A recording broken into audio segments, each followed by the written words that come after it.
Здрасти, Митко. Чисти ролери. Радваш ли се? Да, много се радвам. Почна ли да четеш книгата?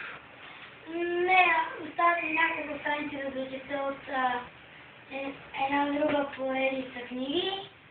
И после ще почнеш с тая. Започвам, да. Добре. Ще ни кажеш дали ти харесва. Да. Освен тези ролери, като излезне втората част, получаваш и подарък втори том. Супер. Трябва само да ни кажеш дали те кефи. И ако те кефи, ти подари ли на някой друг книгата? Да, подарихме. На кого подари?